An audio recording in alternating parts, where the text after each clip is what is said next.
G'day and welcome to a first look at The Ground Gives Way. This game is a roguelike. I've already pumped several hours into it and it is brutal. I'm currently playing the 5th release, and only yesterday the developer announced that they'll be beginning work on the 6th release soon. The game itself is quite short and according to the website can only be completed in an hour, but to be honest I wouldn't know because I'm yet to reach the end.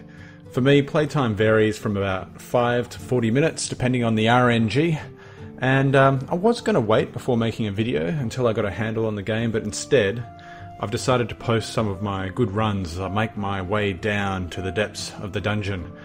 For those of you who care about the plot, it goes something along the lines of a dude falls in a hole in the ground, lands in a dungeon and decides he needs to go to the bottom of this dungeon to get an ancient artifact, which will magically help him get to the surface.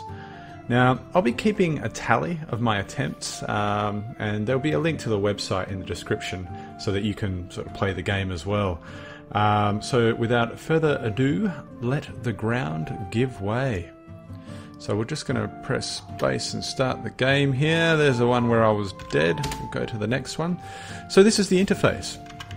Or the UI. You can see the map in the middle. Oh, we've already got an animated claw on us. We better probably sort that out. He probably heard me through the wall, which I'll go into, and he's doing a ton of damage, and I'm thinking I'm probably going to die. Boom! That's the game.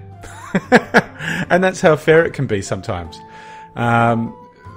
Before we go on, I'll actually just go through some of the bits and pieces here, just so you can see sort of what everything is. So you've got your HP, obviously that's at 0. So health points, you've got your magic points here, which is 5 out of 5 magic points.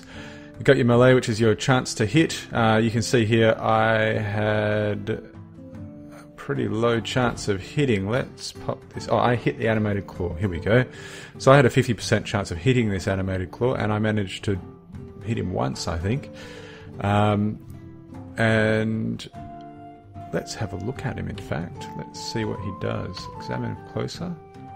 He does 2 damage. He's got a permanent immunity to confusion, permanent immunity to poison, permanent immunity to diseases. He's dead, which is probably my status too. Let's see here. Oh, I think that is mine. Yeah, it is. You've got block, you've got armor. Block first. Block sort of makes it harder for the enemy to hit you, so instead of him having an 80% chance to hit me, he would have, well, significantly less. Armor comes into account for each point of damage that you receive. If you've got a, say, 50% armor, every time a point of damage comes in, it'll be rolled against that, and your armor has a chance to block that piece of damage. Speed is just how quickly you get around. I probably could have run away from that guy had I been paying attention instead of mashing the keys. Missile is just your ability to shoot. If I click my inventory, you see fire here. That's where you'd equip a bow or a sling, and you'd have arrows or rocks that you would be throwing. And that works exactly the same as melee. It gives you a percentage chance to sort of hit. Light is how much light you emit. Makes a difference when it gets darker and darker as you get further down in the dungeon. It's not so much a big deal at the start sort of here. Noise is interesting. In fact, noise is the reason why this guy came into through the door.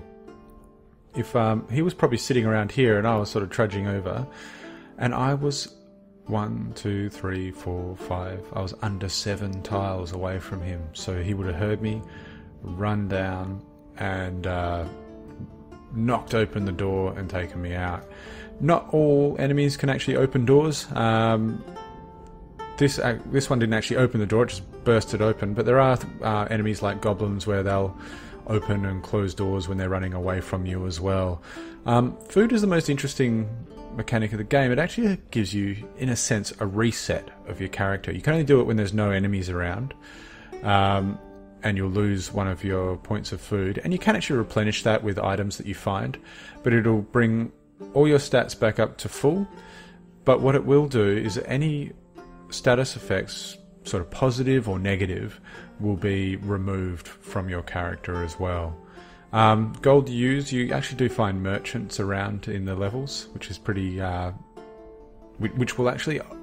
they'll do a couple of things. They'll either upgrade your items you've already got, and they'll sell you items, and they'll even buy items off you as well. Ammo just refers to how many rocks or arrows you've got in your ammo slot here. And resistances here, so resistance to fire, cold, electricity, acid, poison.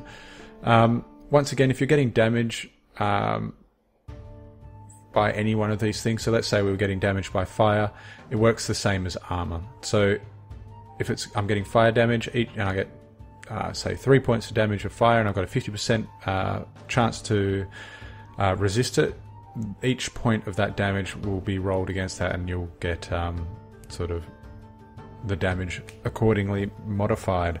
The other way it can work, you can actually go into the negatives here, and if you're a negative and you roll against it and fail, instead of receiving 1 fire damage, you'll actually receive 2.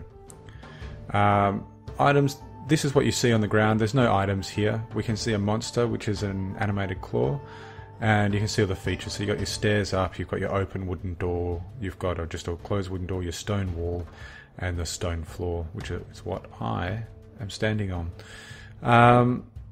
So that was pretty quick. I didn't get a chance to show you anything in the game, but that's probably a good thing.